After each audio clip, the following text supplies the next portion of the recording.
we definitely do want the stone mine tower to be better. Sure. And we definitely do want some nice buildings in Karak Izal. Money in walls. Always money in walls.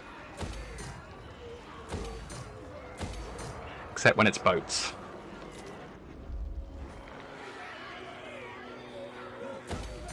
Hackendorf already heading up to tier 4.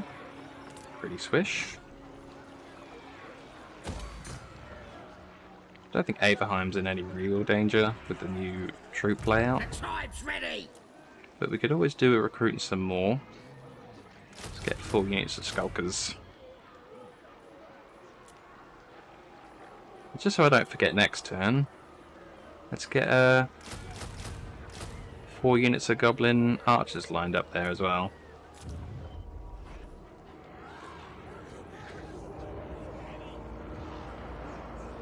Bit of extra hag capacity. I don't really want a ratty outpost. I might. They've got some fun units. If I can get some weapon teams, that might be kinda cool. Because let's face it, some of the orc range stuff is a little bit lacking in firepower. Okay, looks like that was the end of everything.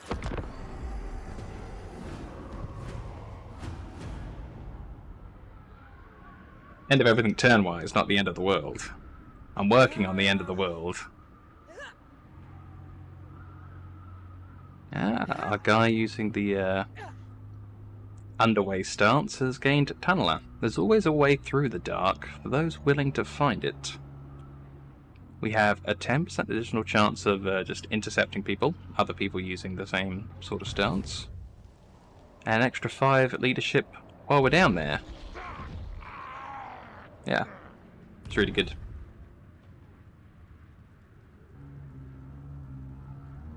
See, if I had that plus the Belagar legendary Lord defeat trait that we've been getting on the same army, I'd be a little bit more happy with stacking the bonuses up that high. Whereas just them by themselves is just kinda... I could take it or leave it.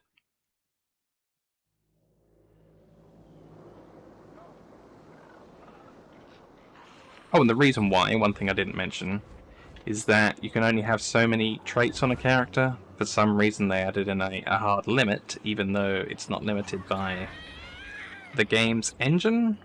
They just put a limit in there for no real reason whatsoever.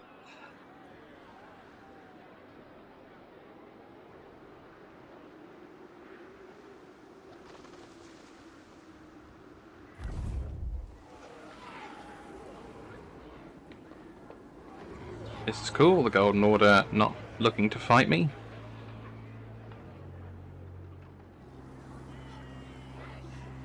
I can take care of other business while they're not coming over my way.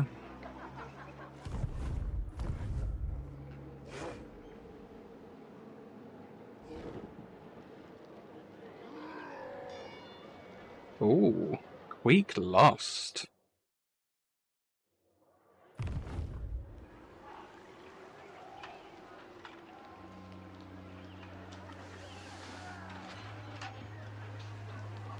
Blad heading towards the target I set for him, but burning everything down on the way.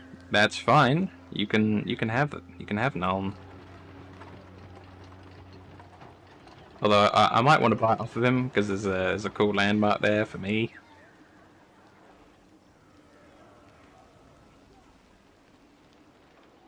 Right, you know the gits that's your offer.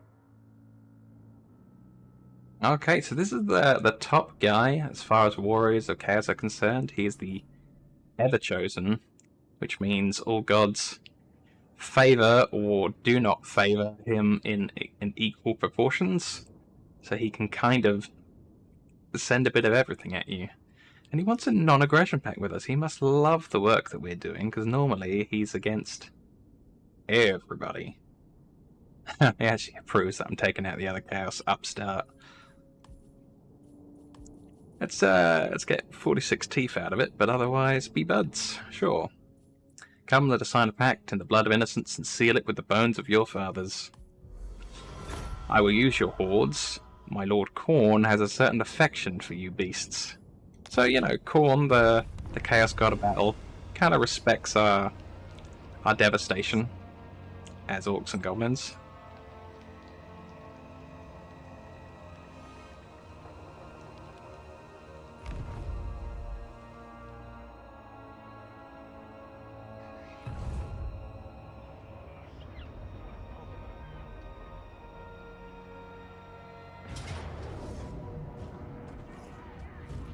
Okay, he ain't waiting for me, he's going in. Ah, cool. I ended up with a bonus 4 additional troops from my war that I completely and utterly forgot about. In addition to that, because he's coming in for the town, means we get our defensive buildings, which is what we really, really wanted. So he's not going to come and wait for my other army to hit him. He is going to fight us here. In a list of about 3 different results that could have happened this way, this was like the second best. If I got my other army of 40 here, it would have been an absolute destruction. But this might be okay. So he has lots of regiments of renown, and a mean cannon, and some knights. But we're going to be alright, I think.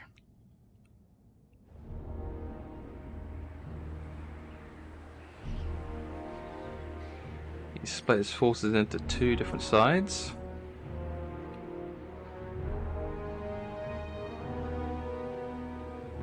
And I actually have to wait for my war to arrive a whole 5 seconds. My god. So I have the 4 war units. Plow into the back of these. And hold the front and buy a tower for them. I think that's the way. It's a real shame that he's got a lot of kind of shooty gits. I've got an idea though. Right, so this is the first time seeing one of these in our army. This is a rogue idol.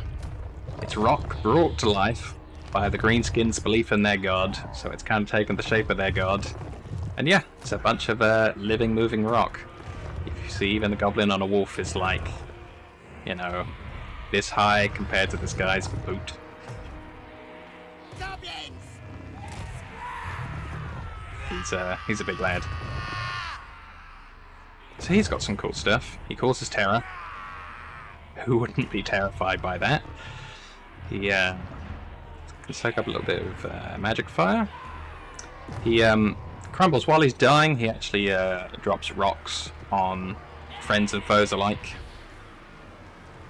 He's got a passive ability that gives extra 4 leadership to everyone, everywhere, as long as his hit points are greater than 25%. Greenskins love seeing this guy stomp around, so they're happier to stay and watch.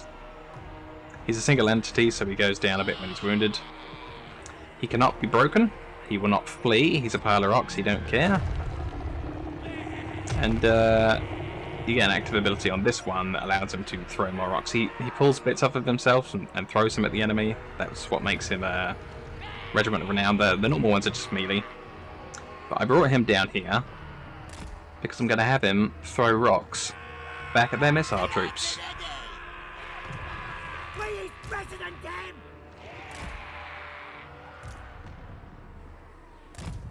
Stickers ready! Let's get some of this other stuff out of the way. So we want the Goblin front. We want the Goblin archery and the Rogue Idol. Here's better than them. And that's 4 units plus the 4 that are coming in. So we've got 8 versus their 7.